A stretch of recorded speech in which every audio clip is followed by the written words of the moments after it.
It's time to join Dan and Angie in getting to know the small business owners and artists in your town. Small biz is where it is. Let's support our community by shopping small, keeping it local, and keeping things all fine and dandy. That was pretty great. That was awesome. That's a new intro that we are just featuring today. Is that you on the voiceover? No, and you know what? I need to figure out that guy's name because he did an intro from Fiverr for us 4 years ago, and I looked him up yesterday, and he was still available.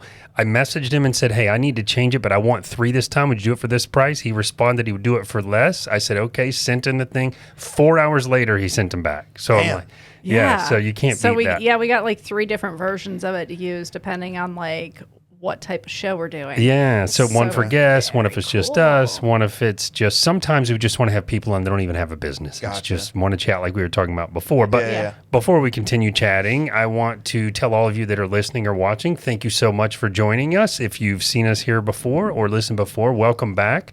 We are so excited tonight because we have another guest in the studio. Tonight we've been cranking, man. Oh, I know. We're jammed up. I heard y'all are booked up. We are booked. Yeah. That's cool. It's so great. It's so awesome. And the community around Asheville and Candler and this whole area has been so great about just kind of reaching out. And we're very excited to be here. But we're sitting with Colt Parsons from Speakeasy Martial Arts in Asheville's premier Brazilian Jiu-Jitsu and Wrestling Academy. I said it right. You got it. You did it right. I love it. You were afraid you couldn't say Jiu-Jitsu. Can you try just for a minute? Jinjitsu? My wife's mom always just murders it. And it's the funniest thing. There's always something every show I can't say. I've never been able to say this word. She always says it wrong, but at least you're trying and you're not saying karate. Karate. Karate. At least you're not saying karate, taekwondo. Yeah. Because that would. Is that what people say to you? No, sometimes? it's kind of gone. That's kind of in the past now. But maybe older now family that Karate members. Kid isn't out. Yeah, older family members like, oh, you still doing that karate? It's all karate. My grandparents, they have no understanding. Yeah, I don't know. What's funny is for the longest time, I run my jiu-jitsu gym, and I've also had other career stuff. And I'll go see my grandpa, and it's just he'll just be like, yeah, you ever think about becoming a mailman? Oh, he's like, you still doing that taekwondo stuff? And I'm like, yeah, I'll run a jiu-jitsu gym, dude. I have my own business, Gramps. Oh, okay. You kicking ass then, huh? I'm like, yeah, man. I love it. Yeah, you can make a living from that. He's like, well, the mailmen, they treat them real good. And I'm just all right, Doesn't seem fun though. No, I don't know. You could be. This feels like a movie coming on. The mailman jiu-jitsu guy or something. Sounds like a Kevin James movie or something. But Colt, welcome and thank you for joining us tonight. Yes. We're excited to find out about your business and about you. Yeah, it's a great story. I read a little bit about it. And I want to get right into the name, though, because I think most people could kind of figure out by the name that maybe it kind of came from being a little secretive or something like that. Yeah, you're onto something.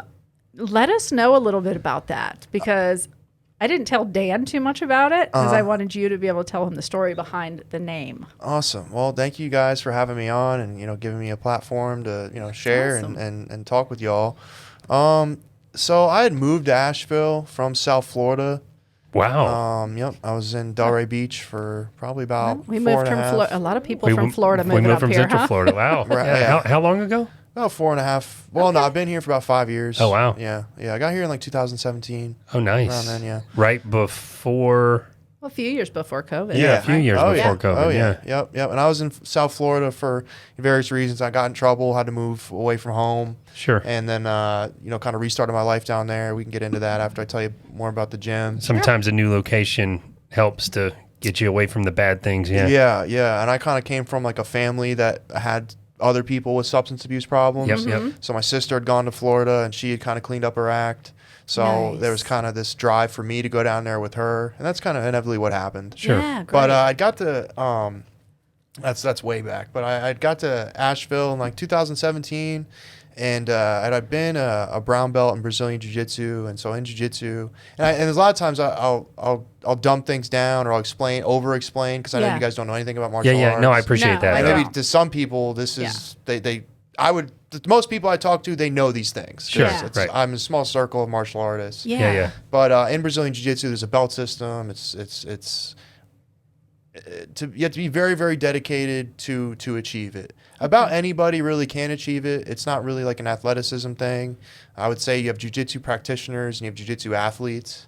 I've kind of phased out of being the athlete and more of a practitioner now. Is it a mental thing, that like a mental strength, or is it just knowing everything, sort of like you would study for anything? Well, it all kind of depends, and it all depends kind of what your belief is in the system. Right. And a lot of people have different beliefs.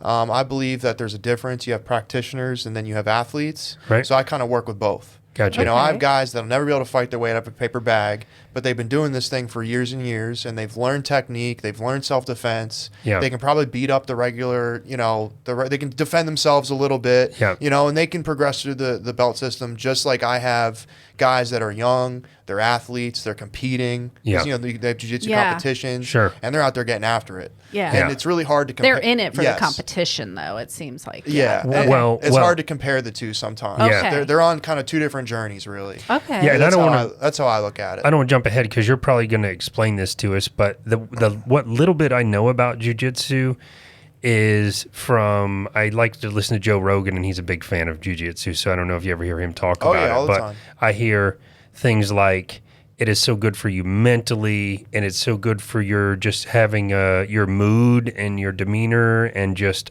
you know, so Probably teaches you a certain amount of control is what helps with Yeah. that mood and demeanor as well. yeah. I think so. Yeah, I think it definitely helps with like your ego. Yeah. Your ego can definitely your ego can be inflated and deflated Sure. at Yeah. any given time. Of course. It almost seems like the Eastern arts, or if that's even the way you call it, that the fighting technique, they're based a lot on sort of centering yourself and having your mind in the right spot. It's not just going in there and boxing or something. You know, there's a lot of mental stuff. Is that true?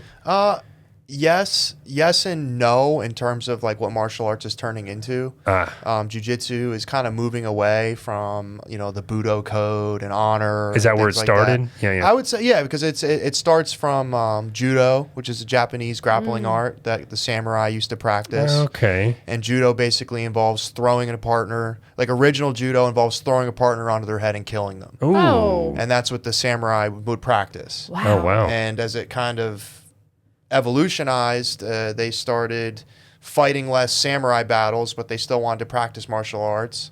So they still continued to practice. Then they wanted to, you know, compete against each other. So they manipulated the rules so it wasn't deadly. And now you have this martial art that people can train and compete in. And it's you're no longer killing people. Yeah. Interesting. And then how that kind of, I use the word evolutionize, I don't know if that's right. But what it turned into then is then a practitioner of judo, moved to Brazil. He taught some guys in Brazil judo. I was going to ask how it spread. They took it and then they turned it into Brazilian Jiu-Jitsu.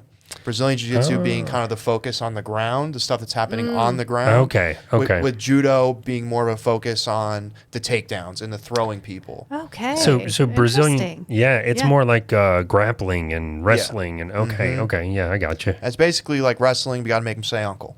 You got to make them tap out. Oh, Nice. so do you have a lot of wrestlers that come and, Yeah. you know, kind of want to train in this as well? Yeah. And that was kind of... Like wrestlers like they do in school? Yes. That type of wrestling? Yes, all the time. Okay. All the time. Oh, cool. And it's not as much more for the wrestling, it's just for the community. A lot of Yeah. guys that played high school sports, they're like, man, it's over now, or I played in college. And, I'm And just they're used to that competition and they still want that. Yes. In And just a f- different form. Yeah, and the friendships that come, and exactly. And I get having people that are like-minded too, because it is hard to go from that, being that like even the star athletes and stuff, and you see so much of the time, then they don't get involved with anything else once they're done with Yeah. the high school, or if they didn't do college or anything like that, and it's like they kind of waste away a little. You know what I mean? They get unhealthy. Yeah. That's what I'm trying to say. Oh, yeah. You see them get unhealthy. I mean, I've seen this from my own high school. Armchair quarterback. Yeah. Yeah, exactly. Well, I mean, I never thought about that, but you know, I was like a stoner nerd or whatever in school, so. Stoner slash nerd. But I think, but I think this kind of plays in because when your hobbies or whatever your extracurricular activities are, you know, playing video games or hanging out and smoking weed or whatever, you don't. Hopefully, you grow up and you move on and you kind of stop some of those bad habits and you become successful and you work on your career and your family and all that. But there's not that whole piece of it's not missing. Like if you're an athlete and you don't make it into pro sports, then unless you're on like a softball league with your buddies or something, then that's missing. Yeah. And maybe that contributes to, I just feel like it's maybe more the case if you were into sports and then it's gone. Yeah. Well, I love that you explained kind of like the origin of it, because when you hear Brazilian, you just think that's where it came from, but it's kind of connected worldwide, from one end of the earth to the other. Yeah. Kind of like everything is, really. It has a backstory somewhere else. So there's a belt system. It goes white, blue, purple, brown, black. I would say if you train consistently a couple times a week, you can get your black belt in 8 to 10 years. Oh my God! Wow, that's some a dedication, commitment, though. Yeah. Dedication and commitment. That's with a couple times a week. Yeah. Wow. Yeah. Wow. And that's usually not the case. Some people take time off. You have a baby, Yeah. you get hurt, so it's really hard to stick with it. And then kind of own the jiu-jitsu gym, you're in a losing battle because only like a couple percentage of the population get their Brazilian Jiu-Jitsu black belts. So Yeah. It's a small pool. To be Most taken- people quit. Yeah, so it's to be taken much more serious than maybe some other achievements people can make in the sort shorter of martial amount of arts. time? Yeah, Yeah, I used to say like, oh, it takes longer to get your black belt than it does to become a doctor. But Yeah. it's kind of like, some people, how do I look at it? I look at it like I'm talentless. I truly believe I'm talentless and anybody can do what I do. But then I'll meet doctors that are just like amazed by what I do. Yeah. And then I'm just like, man, I look at how smart they are and it blows my mind. And I'll be like, man, there's no way I could ever be that smart. That's being humble, though. I think there's value in doing that. Yeah, but I don't really see myself as having any special talent. Where I meet someone that loves jiu-jitsu, they're brand new, and they're like, "Oh my God, you're so good!" And it's like, no, I've just been doing this a really long time. That's all. That's all. If anyone was doing anything for a long time, I would hope that they would be kind of good at it. That's I think that's really good, though, because you're maybe helping people that are feeling overwhelmed by it, that it's not something that they can do. By having that humble attitude that you're having, you're kind of encouraging them that, you can do this. You know what I mean? So that's a great way to kind of just encourage people just by a few words that you're, saying to them. I think that's great. I do too. And I think if you look at anything that way, because I feel like you're right. If you have a passion for the thing that you are doing over and over and that you're learning, if you have a true passion for it, it does become your talent. Like I could argue that you're so good at it because you have a passion for it, because if somebody made you do this and you really weren't into it, you might be able to get pretty good, but I don't know if it would be like the talent piece. I mean, I appreciate your being humble. I feel like that's important for all of us, but you must be doing something right here, Yeah, I've been doing it a while, and like I swear, like I've always been like enamored by people that are really good at that shit. Like people that can sing, dance. I'm always just like, man, that's awesome. Me too. Yeah, It's almost like fascinating. It's really cool. Yeah, no doubt. Yeah, I do get the same way when I'm like, you see somebody paint like this beautiful piece of art, and you're like, oh my, like what? My brain is just, I can't even like wrap my brain around it. I'm like, you're watching like a live painting or something, and you're like, how is that even in your mind that those colors can go together like that to make a picture? Yeah. And I come from my mom, my sister, and my grandma are all like really, really amazing artists and decorators and painters and all that shit. I could not do any of that. I can't barely. Yeah. We're all born with what we're supposed to have. I mean, we can learn stuff too, but I think you're born with whatever, where your direction is going to go, take your you, inclination or whatever. Yeah. I wanted to, sorry, we're talking over each other. I wanted to, let's talk a little bit about how the gym actually got started. You call it a gym, right? Yeah. Gym, academy, dojo, whatever. I usually call it an academy. Yeah. So let's get into like where the Speakeasy name came and how you kind of got started, before it even became a gym. What was it previously? Gotcha. So I got my brown belt in South Florida. I took some time off and I just wanted to train and get my black belt after graduating college. Okay. And then my sister was opening up a business in Asheville. And she had made her way up to Asheville from Florida already. Yeah. Okay. And she wanted me to come and work for her. And that was kind of my way to get from Florida to Asheville. And then I was living in Asheville for a few years, and I was training at different gyms and stuff like that. But I knew it was kind of my time, and I really wanted to instruct and teach and have a stable of my own people and build my own community. And then COVID hit, and that was it was like perfect timing almost, because I felt like I wasn't fitting in any of the gyms, not for any particular reason. I just kind of was ready to do my own thing and kind of cut my teeth and start training people. So COVID hit, and then I was able to get a read on some Brazilian Jiu-Jitsu mats. So I was like, you know what? I'm going to buy these mats, and I'm going to deck out my garage. And I was blessed I was able to do that. I'm going to deck out my garage, and I'm going to people just start coming and train with me, people that want to. Now, were these like people that you had made friends with at the gyms, or just friends that you already had? Okay, they were just people, and some people I never met, but then they heard about me. Yeah, they're like, "Hey, I heard you got mats and a gym going on." This is like Fight Club. This is I love it. That's what I was thinking. Whenever I read a little bit about it, I was like, "Oh my god!" It's like it Fight started Club. out in my dad's garage up in Candler, right? Where we are. Yeah. Where we are. I don't want to drop the address. No, we don't care. Be careful. We don't care. We're armed to the teeth. No, I'm just kidding. And Two dogs. It started at his house, and then I had a couple people hit me up, and they were kind of my original, homies. And it grew and grew, and then we were training in the garage. Then I got in my house. I'd moved the mats over to that 2-car garage. That was like the main thing when we were buying a house. I was like, it just has to have a 2-car garage. Yeah. I don't care what it is, what's up with it. Just has to have a 2-car garage. So I did that, and then I started throwing around the name Speakeasy, because what we were doing could be frowned upon. It was secret. I love it. You had to just kind of not tell certain people. I love it. You can tell this guy, but he can come, he can't come. Yeah. It just got secret. That's how everybody stayed alive without losing their minds and hiding in a corner during all of that. It was like, and now I look back at it, it was so awesome, because all I did was just train my ass off. Yeah. So you were just like so consumed by that. Well, what else could you? You're like, whatever. The rest of the world's doing whatever it is. Right. You're kind of keeping like your peace of mind and keeping your sanity, because you're doing something you really love to do. Yeah. And then it was That's also awesome. providing that outlet to other people that wanted to. And I was basically saying to people, listen, if you don't want to train, don't.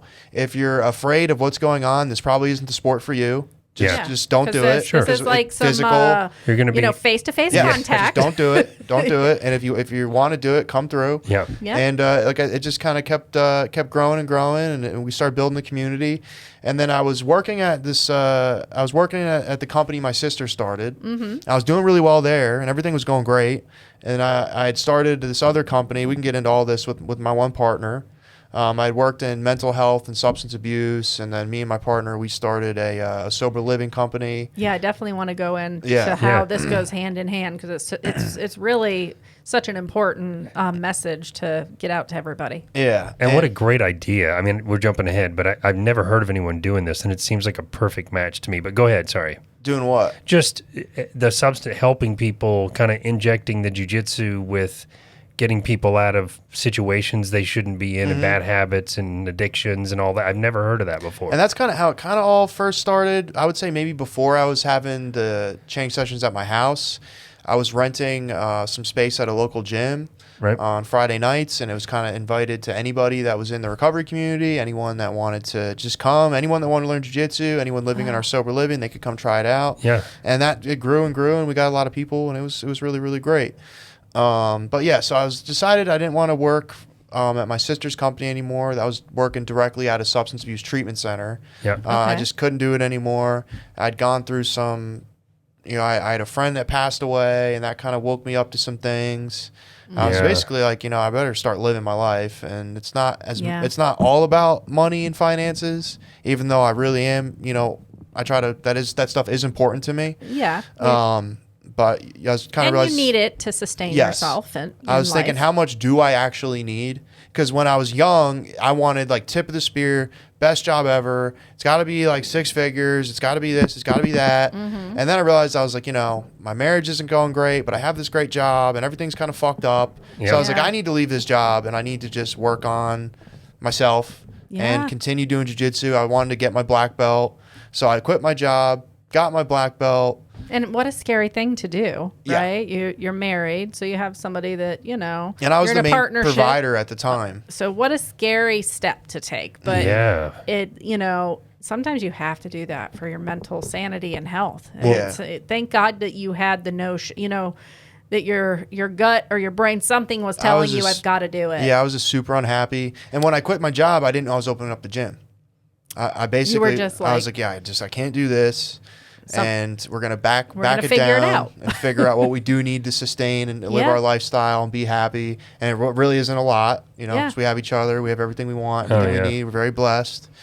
So I quit that. And then, 3-4 months down the road, I was like, man, I think if I really want to really grow this thing beyond the garage, I got to open up the storefront, like the brick and mortar store, Yeah. And that's kind of what happened. Wow. And I built out the space with me and my dad.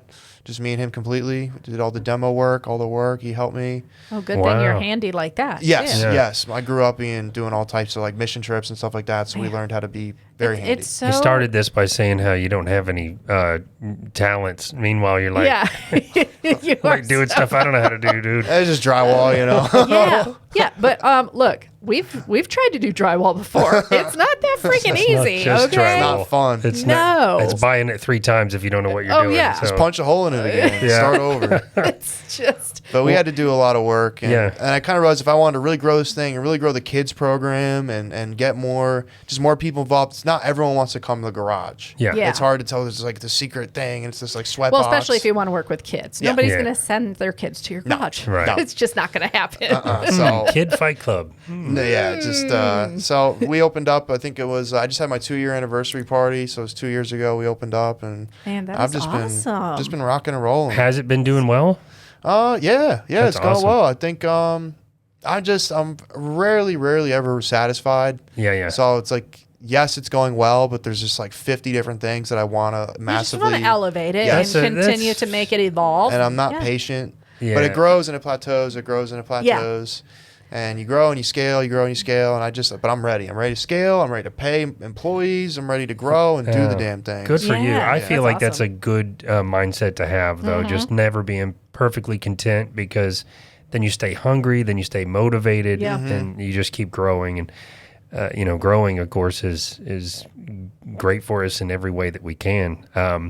But so I want to jump in between a little bit. So you founded this in 2020 in your garage. Yeah. You finally said, I'm going to put this.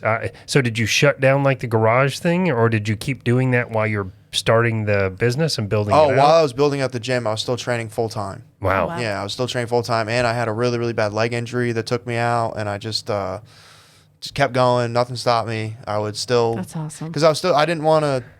I was trying to keep the momentum. Yeah. So I'd work at the at the space all day, and then I would go coach at my garage at night. Oh my gosh. And we still train at the garage sometimes. We have a garage session on Sundays. It's kind of private. It's like kind of more for the tough like guys. It's for the Patreon. No, I'm just kidding. It's basically, It's like founders only. What, founding members? Is that how they say it? Kind of, yeah. Yeah, It's like a founding founder. members. Yeah, like know? a founders club. Yeah. It's a lot of our high-ranking members, and Very cool. So I want to get into working with people in recovery, but first I have to know why you're called Professor Colt. it's just Is that just like a Brazilian? Oh, yeah, okay, it's just a term. It's a term used for like Okay. Like instead of sensei? Yeah, Is you that how you say it? like Okay. a lot of martial arts have way different. You have coach, you have sensei, you have sifu, you have professor. Okay. Every martial arts kind of has. That's a what I different- thought it was something Yeah, like master. that. Once you've reached a certain Yeah, level there's or all whatever. different types of shit. Okay. I go by Professor Colt. Sure.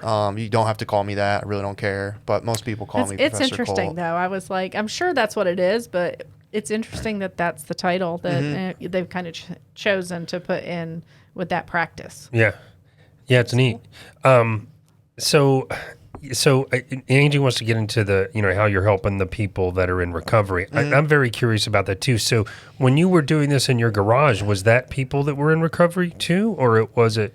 Yes, but they come and go. Okay. Yeah, a lot so of it was a them mix. Yeah, it's a mix. A lot of them come and go. I would say that the people that have like really stuck with it and trained with me like a lot are doing really, really well now. Yeah. But it's kind of like a niche. It's niche. Yeah.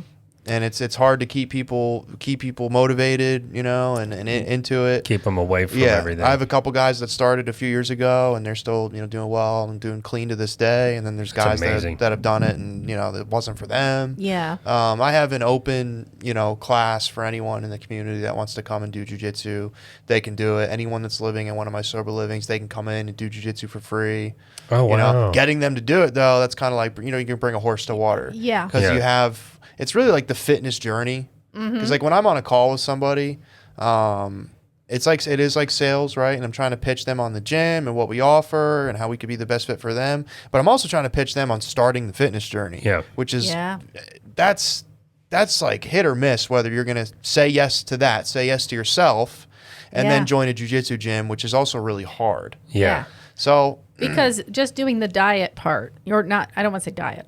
Just the nutrition part is hard enough on its own. So now you're going to pair that with this intense kind of workout that you're doing that your body's not used to, right? Yeah. And if you're in recovery, you're dealing with that too. Yeah. So I almost thought of, and look, I'm not an addict. I did lose my dad to alcohol, so I'm familiar with it. But I almost pictured it like, it might, when I was saying earlier, it seems like a good match. I was thinking that, like he never wanted to go to like AA meetings. And I think in the same way that we were talking the other day about like when you're talking to your kids and Offrey was telling us how cooking is good for that because you're not looking at each other and you're busy and your hands are, it made me think that people that are in recovery, versus sitting around and feeling terrible and thinking about it, it's something to do with your body, and it seems like that might be. It's like a distraction. From and yourself. Some people dive.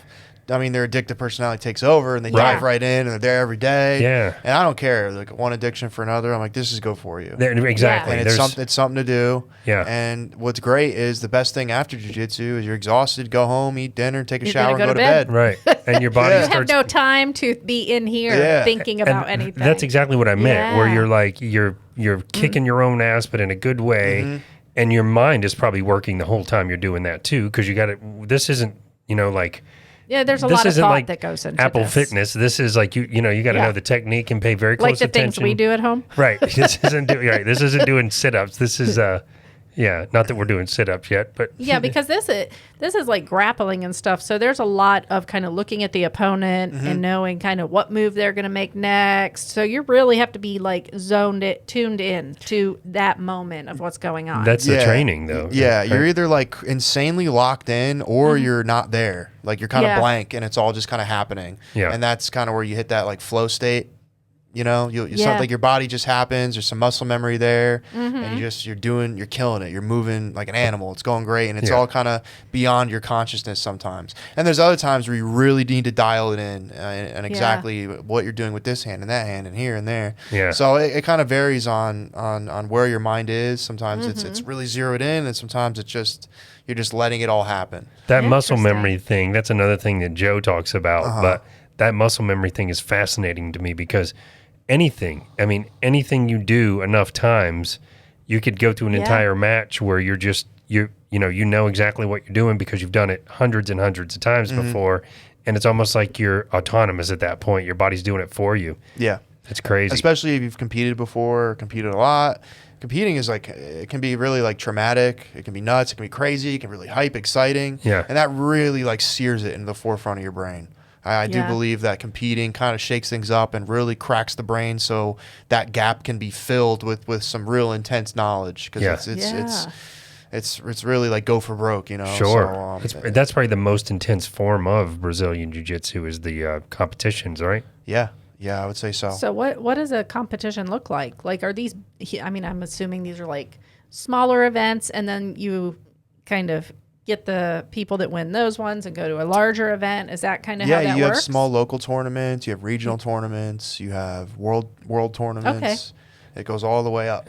So if you do, I guess it's this is going to sound silly, but I'm thinking about it like I'm not a sports person, but remember, nerd here, but my daughter was in competitive cheer, and it was like once you if you beat this group, then you get to move on and go to the next. Is it the same kind of thing? Yeah, it's kind of like that. Yeah. It's Gotcha. kind of like that. There's some very prestigious tournaments, and you need to be invited. You need to acquire points to go to the next one. That's really just kind of dumbing the whole thing down. But yeah, it's kind of you'd go to it. It'd be like a wrestling tournament. They have multiple mats set up. There's referees running matches, and there's a bullpen where everyone's getting ready and warmed up, and then the ref calls your name, and you go shake hands, and then you go for it. So is this like anybody that has started training can go to this, or do they? So they have levels. They have levels. Yeah, and that's what's cool about the belt system. So then you can have those competitors compete against each other within those belts. Okay. So blue belts against blue belts, purple belts that against makes purple sense. belts, Okay. black belts against black belts. Oh yeah. So it's fair. Yeah.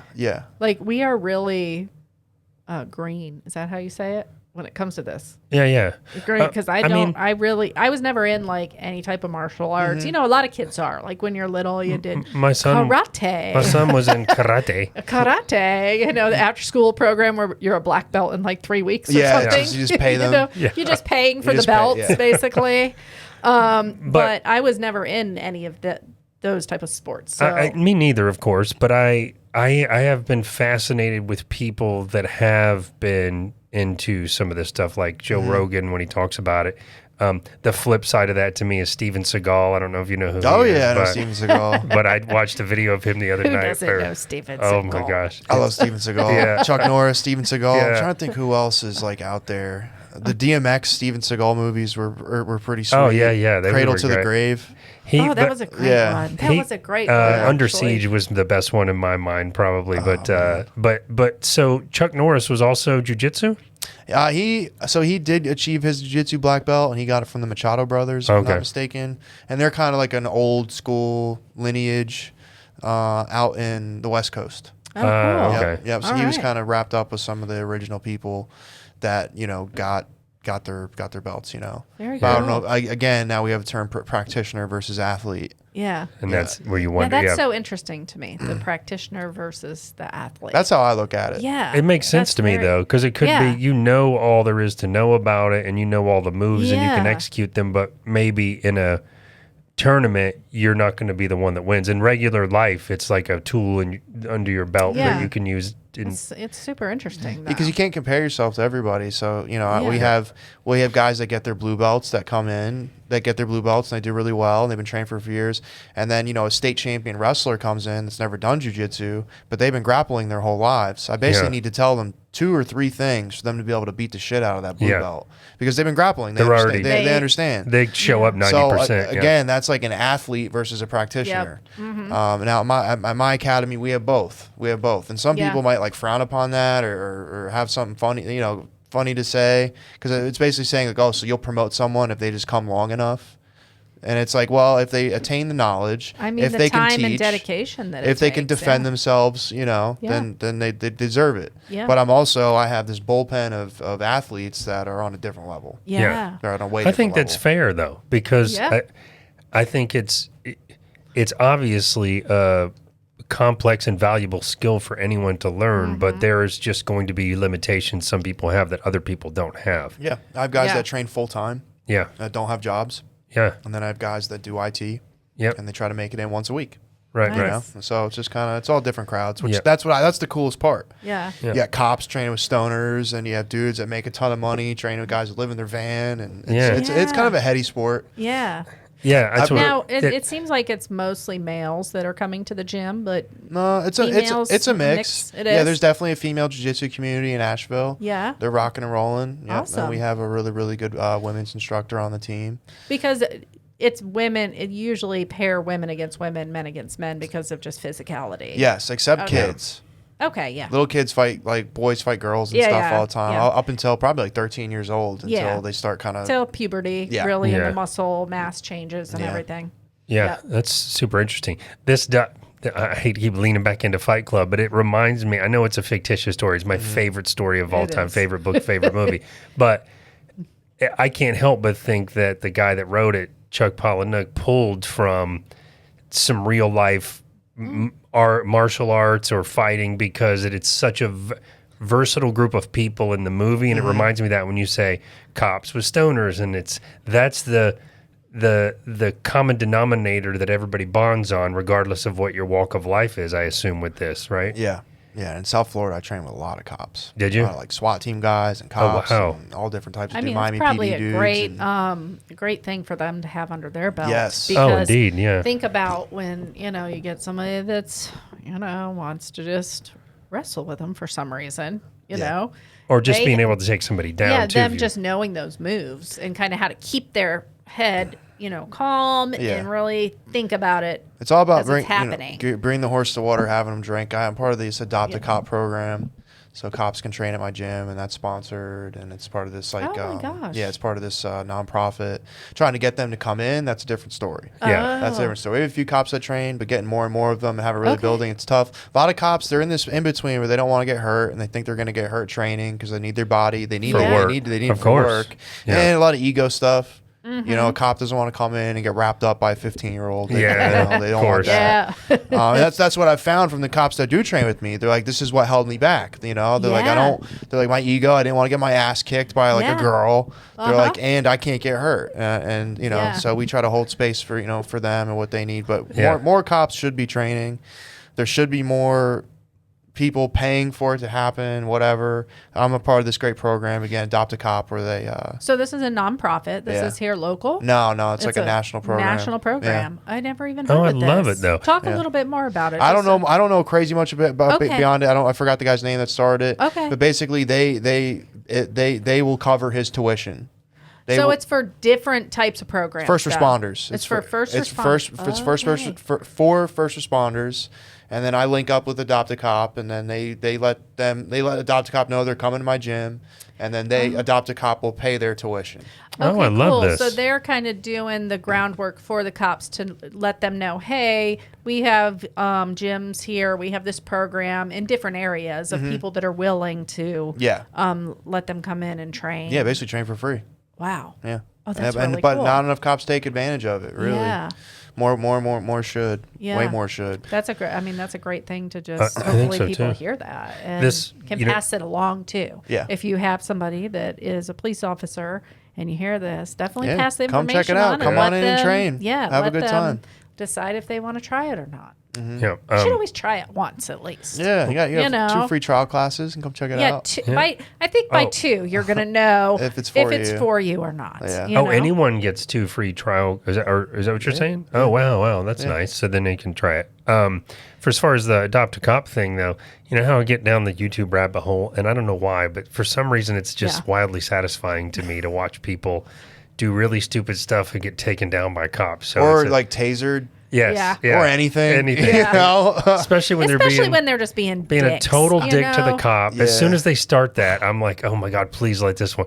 I love 1990s cops. Oh, me too. They're the best. Me too. Remember, you ever seen the one where he goes, I'm not your poppy? And he's like, okay, poppy. He goes, I'm not your poppy. You gotta look that one up. You just look up YouTube, I'm not your poppy. Oh, I will. It's so funny. Yeah, we're watching that. I'm already in the algorithm from watching those where it's, certain people just get pulled over for the most minor thing, and they start being a dick to the cop right away. And I'm like, please yank him out of the car. Just they pull their phone out and they're like, I'm filming you. Yes. I'm filming you. And they always start recording after they've done the disrespectful or dumb shit that they did. Right. And they're like, why are you pulling me over? And I already told you 4 times before you started recording. But so we have friends and family that are police, and the term they use among themselves is to play silly games, win silly prizes, which I always thought was the best. Mm-hmm. But having said all that, watching some of this, watching some of them take down somebody who's running, though, it brings me back to the jiu-jitsu thing, because some of them get hurt just taking somebody down who's running because they just go for it, like a linebacker. Where if they knew how to grab correctly or something, they might be able to smooth their fall and just land on the other person. Or holding someone that's trying to get away that may know some, you know what I mean? It's I could definitely see the value in it. Yeah, I think that's something too, is a lot of people are trained nowadays. Yeah. And a lot of people have wrestled, so they're hard to hold down and stuff like that. So it's good to try to. You got to be. You're a cop. You should know this shit. And it seems like it's it's an obvious. It seems like it'd be safer for them to know it. Yeah, and basically in terms of self-defense, physical training, I think in most academies they box for a day. Yeah, and they just beat the shit out of each other, and then that's it. That just shows you can take a punch. Yeah, you know what I mean. And you have to pain you can put away. Yeah, you have to know? practice using your firearm once a year. I mean, I don't know. I'm not a fucking genius with how all the cop stuff works. But I do know that if you are a cop, you should be training Brazilian Jiu-Jitsu. Yeah. For 100%. And I was even thinking too, as cops, get a little older, when you're young and, they have that, they working out and they got the, the youth, right? But as you get aging a little bit as a police officer, and you're pulling people over that are young, or you have to face people that are younger, maybe stronger. That's when I think it would be really beneficial. Well, one thing I was telling this guy is he was like thinking about it. Well, it was good for him. Should do it, shouldn't do it. And I was like, what's the response time? Like if I'm like, hey, someone's breaking into my house, I need help now. How long until cops are gonna get there? Yeah. He's like, it could be like 15 minutes. Yeah. I'm like, okay. I'm like, it's the same for you, right?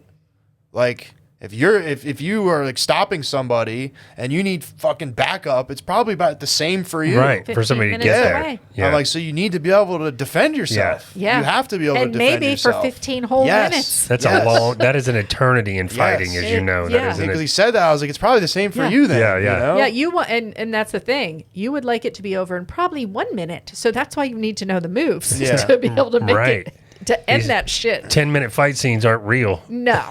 Yeah, but I don't think it's like the end all be all. And I think you should do weapons training. Oh, I think you should jog. You should jog, and you should eat healthy, and and you should have the support to do all those things. And Now that's one of the things you offer at the gym as well, is going kind of into the nutrition side of it. How do you get into that with people? How do you approach them with that?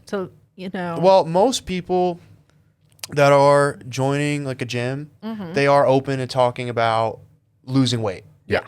Like so you don't have to kind of like dip around that. If someone's joining the gym and they're overweight, you basically explain that muscle moves the fastest. Yeah. And the more you lose weight, the faster you're going to move, the better you're going to be, and it's all going to kind of shed right off of you. Yeah. And we have people that work on the team that do some nutritional planning for us. Oh, great. And we try to, make it as individualized as we can, but it's all kind of like pretty simple. It's clean all eating. Science. Yes, it's clean eating. You don't eat out. You drink a certain amount of water.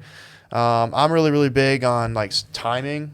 That's kind of one thing. Yeah. So I think like light on carbs, high on protein before training, and then restore with carbs after. Yep. That's kind of one of my main things. Yeah. I also But think, a lot of people don't know that. No, they have no idea. A lot of people that you see work out all the time, they're going to eat their protein right after they work out, and they have to replenish their carbs. They're not realizing that. It's very important for your body. And I'm not a genius, and in terms of like fitness and nutrition, but like I said, it's something that we offer. We can kind of piece together for you. Yeah, it's all really basics.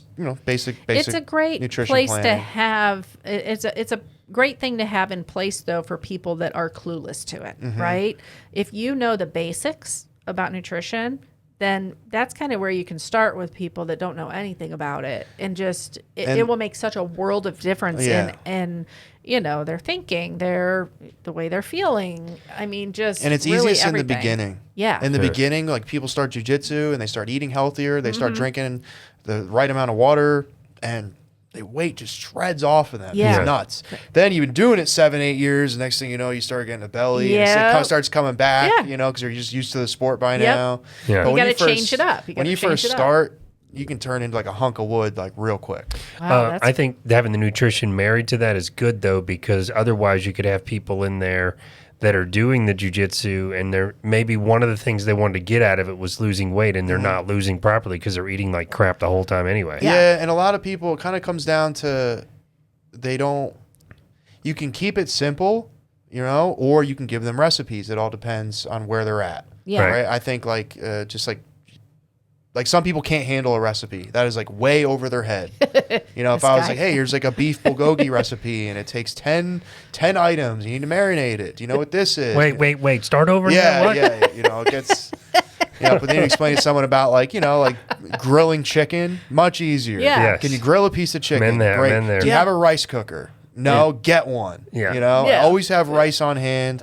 Do you have measuring cups? No, get one. Yeah. And the coolest thing, Do you know me? one of my best tip for nutrition is count your calories, meal prep, But once you do it for one meal, it's done. Yeah. Meaning you know Yeah. what it is exactly. Yeah. So if I make a recipe and I have to measure it out, and then the final product of it is I know, okay, that this is 450 calories, it's 40 grams of protein, and it's A, B, and C. Well, now that I've counted the calories, that's kind of in my recipe book. Yeah. Yeah. So I don't need to count those calories again because I know How much So, yeah. Yes. So it's kind of like people think counting calories is like this like daunting thing. Yeah. It is for the first recipe. Yeah. Yeah. But then once you've done it 10 times with 10 different things, Yep. then you kind of know, I can whip up this. It's a cup of this, cup of that, cup of this. We've been through this Yeah. with And our I'm- own lives. And I'm yeah. good to go. Yeah. But it is really Yeah. hard. That's why And- I liked my Fitness Pal, because you can save a Yeah. recipe in there, and you can save, in the app, you can save some recipe and know that's 500 calories. Every time you make that recipe, you just check the box. Yeah, and you then know? it's in there. Yeah, we Right. just talked about this a couple of weeks ago, or a couple episodes ago when we had a chef, and she has a cooking school in Asheville Mountain Kitchen. That's Yeah, cool. yeah. Yeah.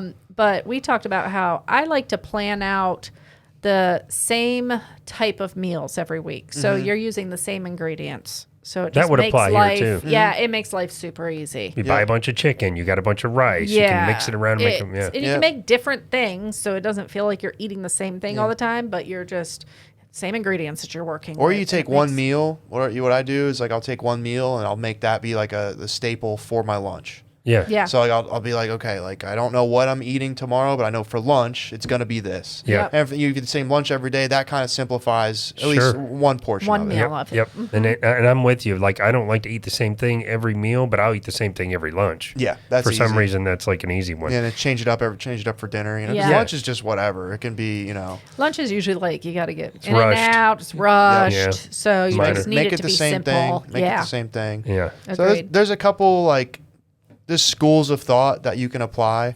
Yeah. And then the whole nutrition thing now you kind of know, but then it's up to you to abide by it. The cool thing Yep. about jiu-jitsu is it's going to put you in this crazy calorie deficit where Yeah. I can kind of get away with a lot. Yep. I don't know about my pancreas, but in terms of like sugar and carbs and fat and calories, Yeah, I- you're probably burning it up so fast, though. I put it down. Yeah. I I could remember- drink like 3 Cokes and go train 30 rounds, and be Yeah. totally fine, and just because it is kind of like an endurance sport as Sure. well. Yeah. Sure. So Yep.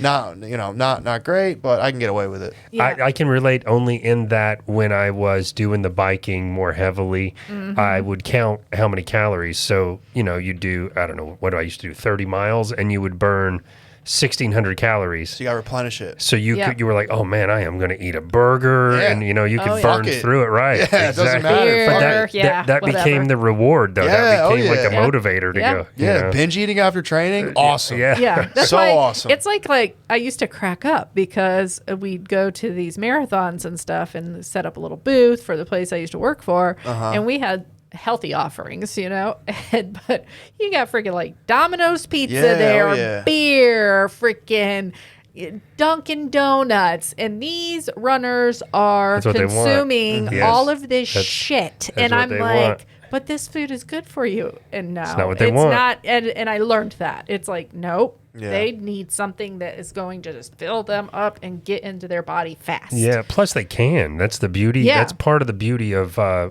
all of exercise them and working should. out. Yeah. Most of them You can get away with it if you want to be the tip of the spear in anything. You need to have your nutrition on point. Yep. But Yeah. honestly, it's kind of like calories Agreed. are calories, carbs are carbs. So if you're an endurance athlete, you can get away with eating Yep. a lot of shit, a lot of Yeah. bad food. Yeah, yeah. But tip of the spear, you need to make some improvements. Sure. But there's so many pros. That's also long term. What's it doing to you eating all the stuff that's not good for you? You might be burning it off, but like you said about your pancreas, Yeah. Yeah. It's gonna bite you in the ass Yeah. at some point. your organs aren't happy with it just They because might your get body's you. burning it. Yeah. Yeah. And Wow. I also saw that you guys, this is great too, because stretching is so important. Dan and I started working out again, and I'm like, we need to do a full week of stretching, because if you're just getting back into it, your body's like, hell no, it's like not going to happen. So you guys offer yoga at Yeah. the gym too. Yeah. So my wife has a running class.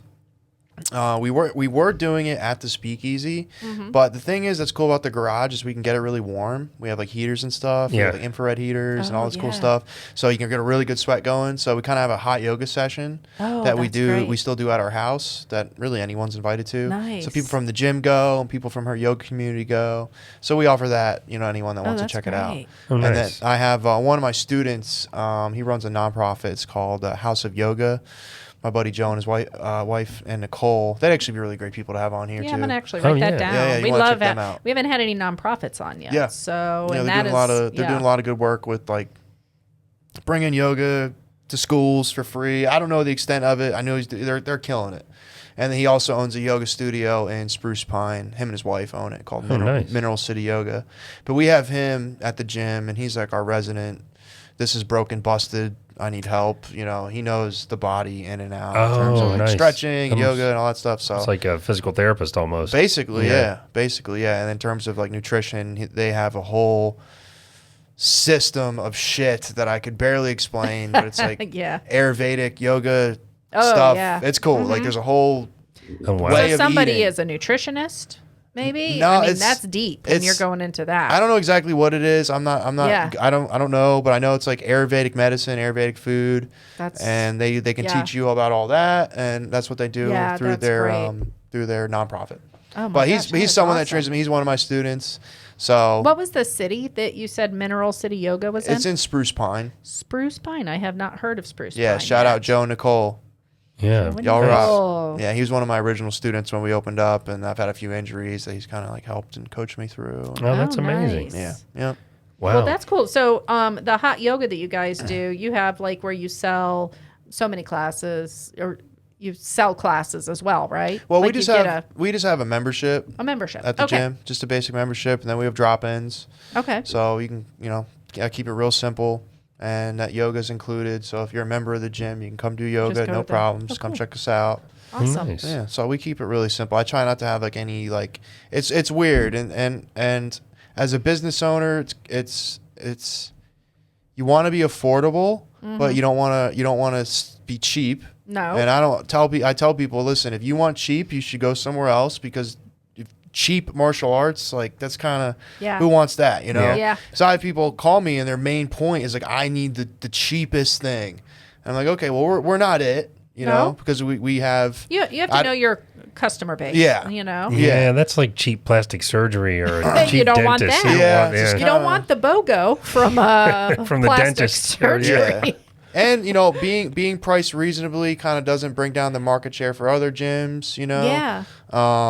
And so I just keep it real simple. I don't want to tell my pricing. No. You can call in. We can call. You can call in. Ask. You can ask. But, and do you network with other gyms so that if let's say you have somebody that calls or they come in and they try some classes and it's just not for them. Do you have other gyms you network with to where you can maybe say, hey, I think this might be a really good fit for you? Yeah. I mean, if you come to my gym and you don't really, it's not like the right feel for you. It's mostly just because you're not into jiu-jitsu. Yeah. But it depends. Like I'll have people that call and maybe, because I don't have kids classes for really young kids. Yeah. Like 3 to 4. Yeah. I don't do that. I wouldn't do that I have people that call and they're like, I have a 3-year-old and I have, places that I recommend. Yeah. Perfect. Or if they're like, I live in this area, what do you recommend? I recommend them, this. So I try to work with everybody. That's great. And point them in the right direction. Yeah. And it's so great to network with other we had this same type businesses. This guy, Professor Josh, he had gotten leukemia. So what we decided, and he owns a gym in town. So what we decided to do was get this like big fundraiser thing going. This was kind of last year. Get a big fundraiser going. So the idea was we would all teach at each other's gyms. Oh, that's cool. So I went to my buddy's gym and taught there. He came to my gym and taught at my gym. Yeah.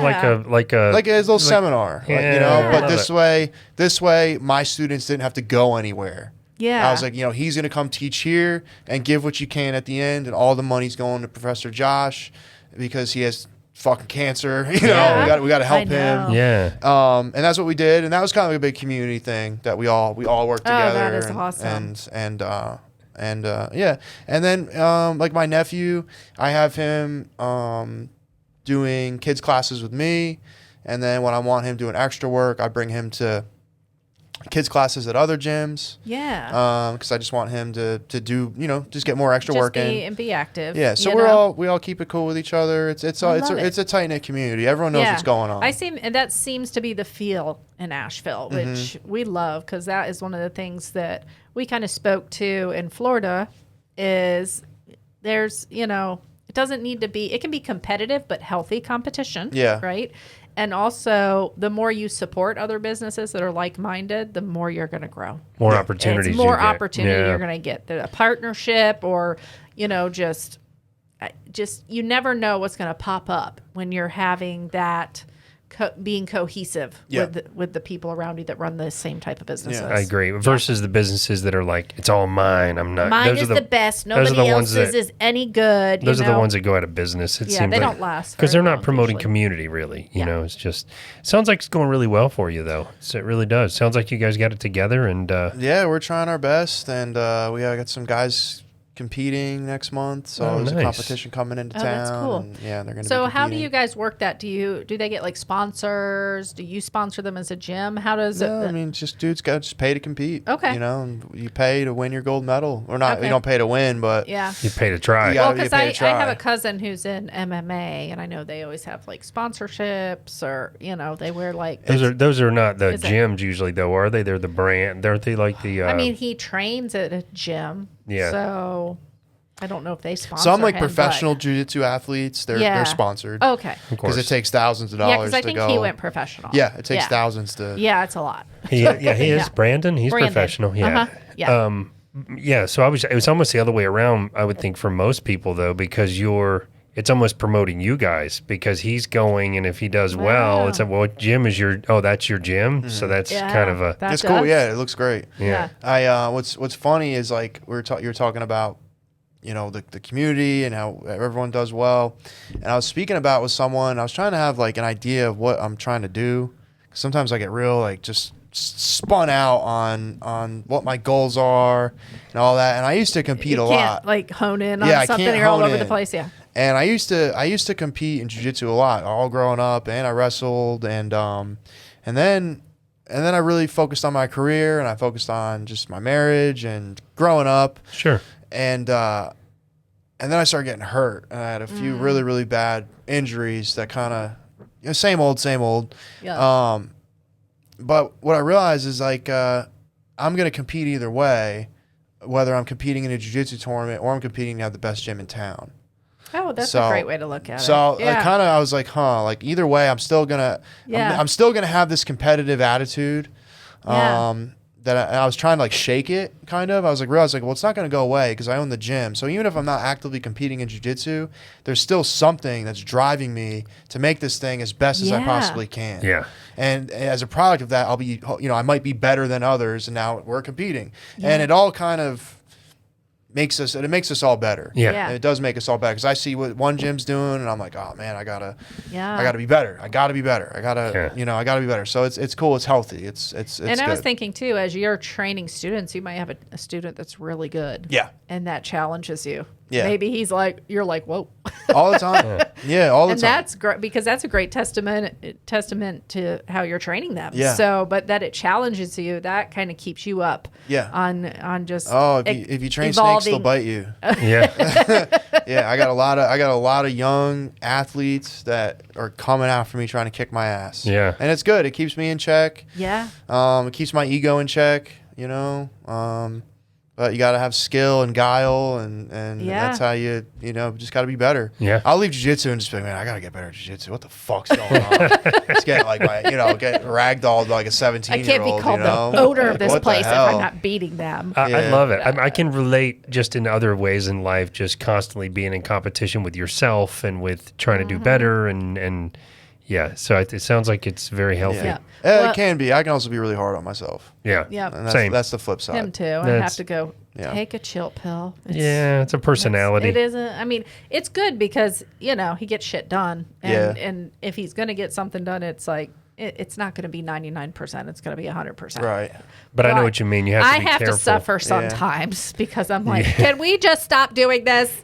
Please. You have to Can be we careful. go on the couch and watch TV? You have to be careful with that voice because I feel like it can get you to places where you succeed so well, but it could beat you up if you let it too. So I think as we get older, we get better about ignoring the more evil sides of that, whatever that motivational thing is, and let it steer you in the right direction. And really with something like what you're doing, the physical fitness part of it is, and the sort of mental acumen to be able to do the moves and remember the moves and all that, it's so healthy for your body in general. It's, you're already halfway there, really.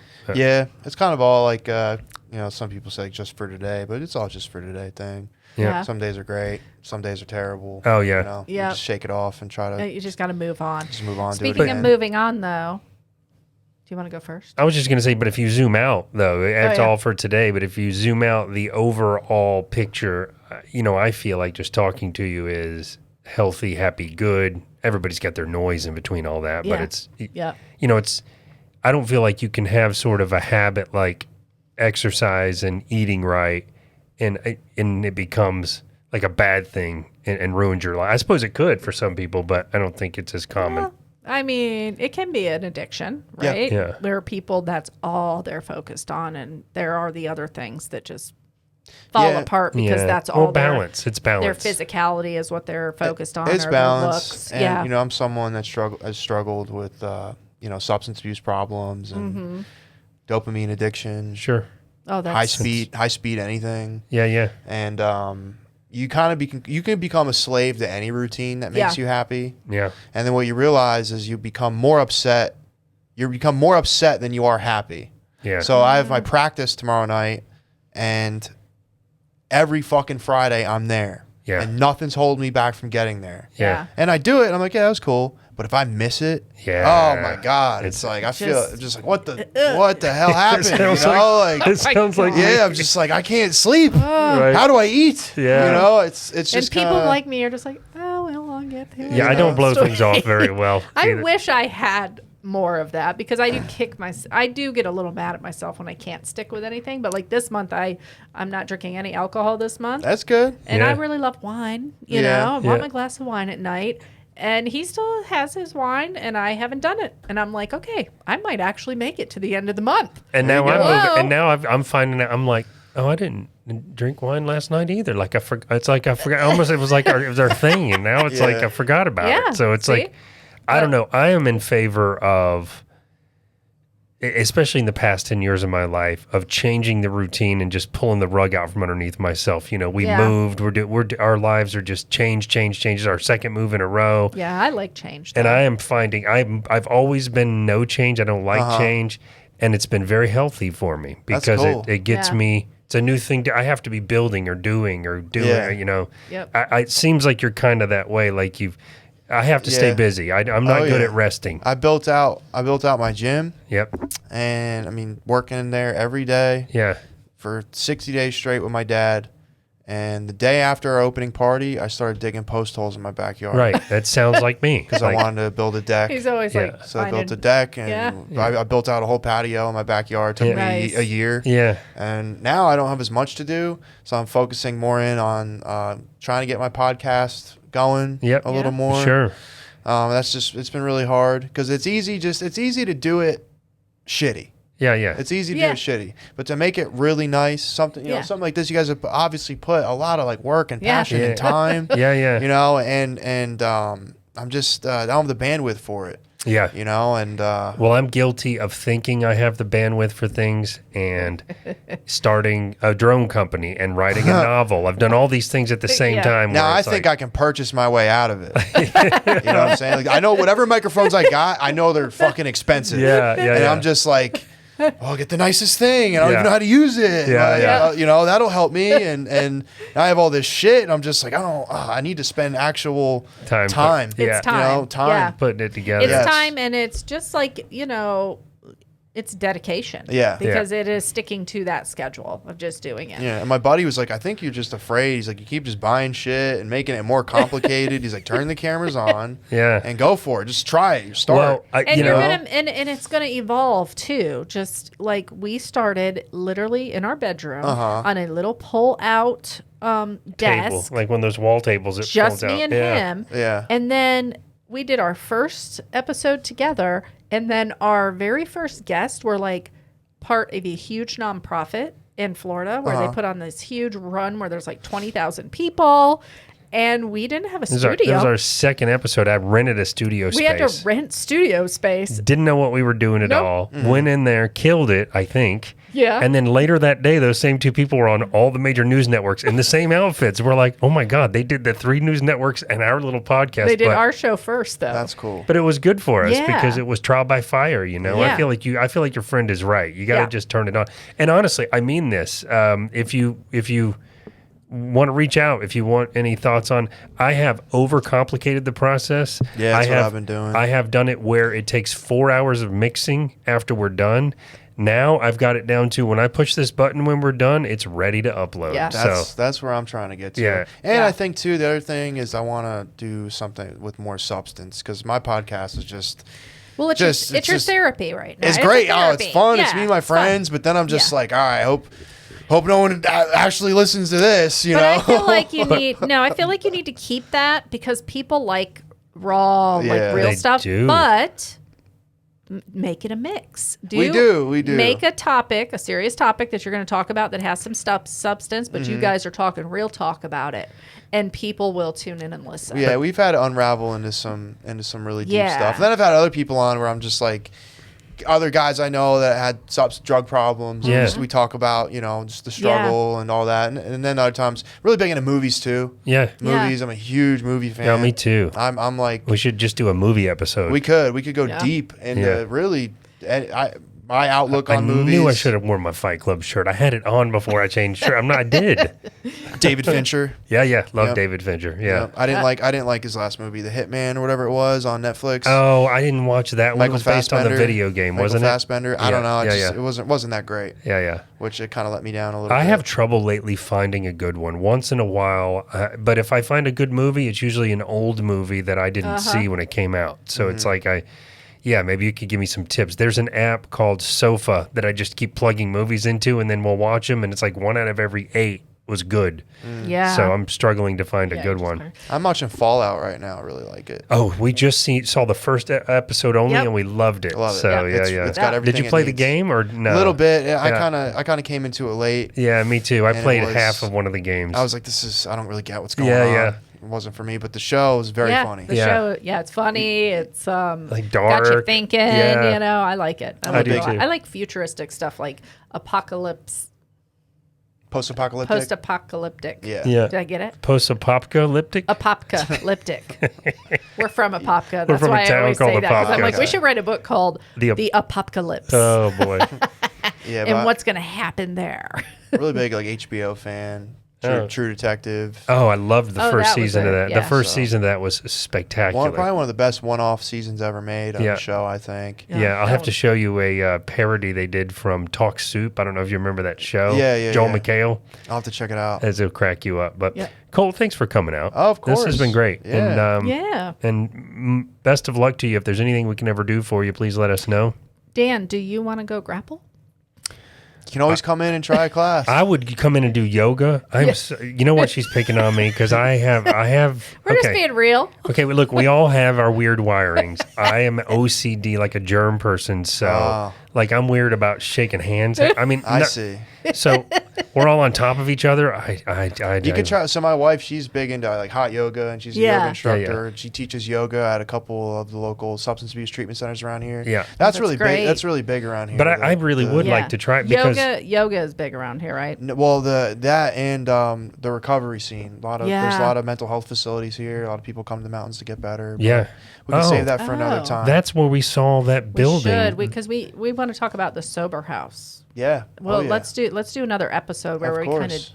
delve into that a little more deep. And Yeah, we kind of basically got into get last. into the like, dark side and the good side. oh you yeah, know. and I'm always willing to get deep and chop it up and talk. Yeah. Yeah, about I'd love to whatever. get deep into that too. Yeah. There's a facility you and I saw. It looks like a big Capitol building or something. Isn't that like a? Yeah, it was like an institution. For So I something. didn't for realize- mental. I mean, it was like a psych ward, I think. I didn't realize there were so many. I don't know if they call them that anymore. Sort of recovery kind of. It makes sense up here. There's state-funded stuff, Yeah. but there's a lot of private facilities. Yeah. That's I mean, really it makes popular around sense here. that people would come up to this area to Yeah. kind of get some To get healing. better. You Yeah, to get know, better. makes a lot of sense to come out of the bigger cities and get away from the noise. Yep.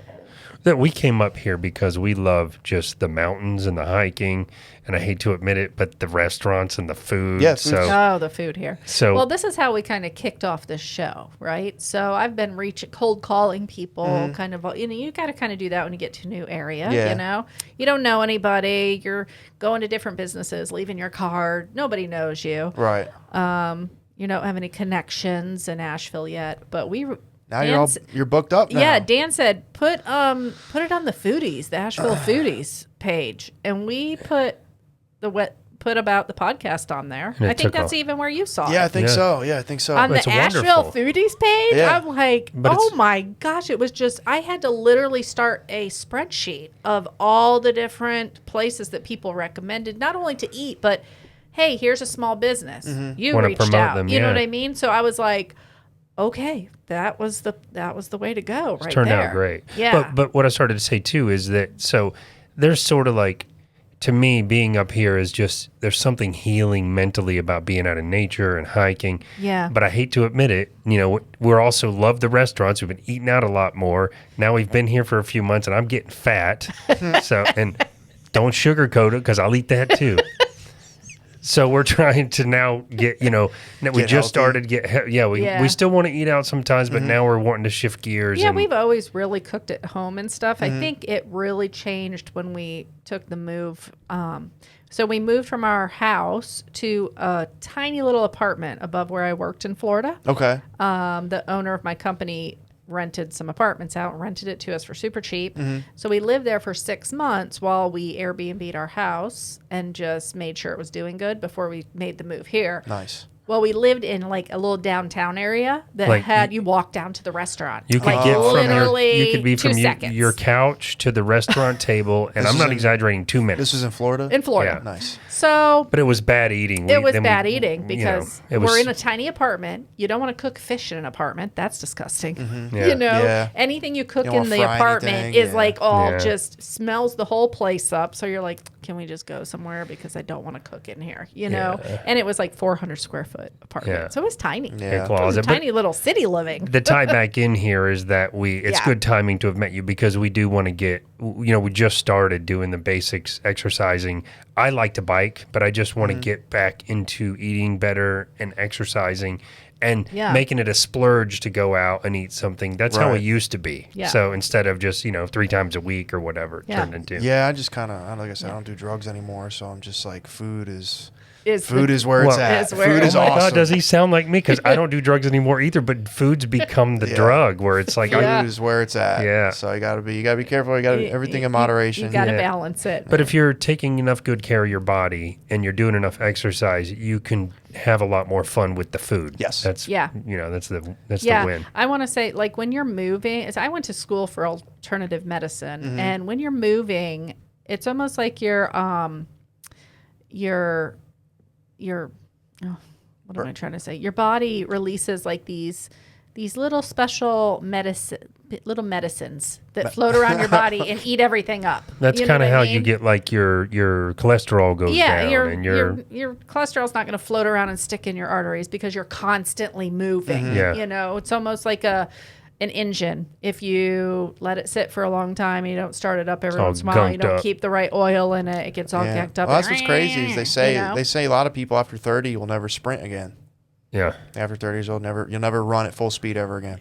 Oh my God. Yeah. Well, I'm glad I'm not there because I still do that. Good. There you go. Because a lot of Yeah. people they just stop moving their bodies. Yeah, They they're just sitting a lot. completely I sedentary. mean, I've Yep. been in IT for 35 years, so yeah, I've been sitting behind a computer for. I mean, why do you think Apple Watches have things like a reminder to stand every hour? Yeah. And Because breathe people are and- not standing once an hour. Yeah. You know? Yeah. Can you but, imagine? But that's Just- the whole health and fitness trackers and everything were Yeah. born from that because we all used to just move as a society. I'm not saying Yeah. me in particular, but You now used to move around a lot more. Yeah. Well, you had to work for your food, or you know, it was more physical labor that was. Yeah, it's like the technology to get skinnier keeps getting better and better, but everyone just keeps getting bigger and bigger. Yeah. Yeah. So I don't think technology is like the answer, because it's all there. There's all this crazy. It only works for people that probably would have been healthy anyway. It just makes it easier for them to track it. Yeah.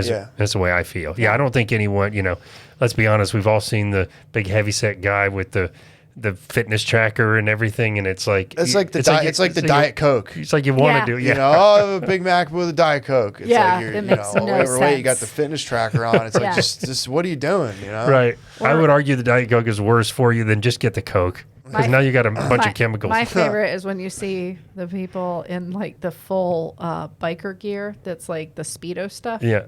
Like, oh, I know what you're talking about. All sucked in, and I'm like, you don't need all that to just start the exercise. Yeah. You know what I mean? It becomes ritual, though. It's just the same people that go to the ritual. gym with all the fancy stuff on. The gym the other day, this dude had a fucking ski mask on. What? Yeah, I don't know what he was doing. He was just like trying to sweat it out. Yeah, I don't know. I guess. think he's like thought he was looking tough or something. Oh he my had a ski gosh. mask on. Did he have fingerless gloves on? Just curious. I know. I swear to God, there was a guy with limousine driver gloves on. They didn't have they were fingerless. Yeah.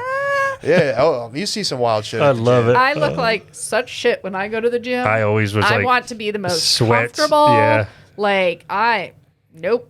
I see girls like with their sunglasses up on their. I'm like, what is happening? How are you gonna? Where are we at? Yeah. Yeah, I remember I was like, me and my wife just started kind of dating, and she was getting into fitness, and she was kind of just, I don't know what's the word, not embarrassed, but like it never really worked out, Yeah. It's like, well, I'll go with you, and she's Yeah. like, I don't know, I don't want people to like look at me. I'm like, I was like, look at you, it'd be fucking, fuck it, let's Yeah, go. yeah. So we go, and we're working out, and there's like this girl that's like a 10 out of 10, wearing like booty shorts with like huge tits. That's why she's there. Next to nothing. She's there for the and attention. she's sucking on a lollipop. And my wife was like, I'm gonna beat the shit out of this girl. She's like, if we don't leave, I'm gonna beat the shit out of this girl. You went to the wrong gym. Yeah, I was like, all right. Yeah, she's like this like fitness like porn star. Yeah. She was like, this is like, she's like, I'm never coming back here again. And then they sit on the machines that like they're doing the little leg. Yeah, like the things. leg abductor, And, where like, they're opening and closing their legs. And you're like, What do you how think? long are you going to stay on that? So Seriously? I won't name the gym because they're still going, and I really don't want to name them. But back in Florida, our company had like a discount to the big fancy gym that go like the there. Orlando Magic that helped found the gym. Now everybody knows which one it is. Anyway, and so we went. It was the first gym membership I ever had, and it was just like that. It was everybody, all the chicks were all done up to the nines and showboating around. We quit that one after a year and joined the YMCA, and it was awesome. I loved it because way it was better. like everyone was just in there to work out. Yep. Nobody was dressing up. I know, it was great. All right, we got to wrap this we show Awesome. up. Well, thank you for having me, Thank guys. you, Colt. This was great. Really Yeah. appreciate it. Thank you. And we'll have to do this again for Yeah, sure. we're going to talk about movies, Yeah, for sure. Yeah, We'd and, love that. Before we leave, we're going to put a link on our show notes as well, but tell everybody where they can find you. Oh, you can find me at SpeakeasyMartialArts.com, 640 Merriman Avenue, Suite 201, Speakeasy Brazilian Jiu-Jitsu Wrestling Academy. That's us. Look us up. We're Merriman Square, right above the fish market. Awesome. very nice. Thank you so Thank much. you. Yes, thank you, Colt. All right, guys, thank you so much for tuning in this week to see who joined us in the studio once again. And remember, at the end of each and every day, It's all fine and dandy.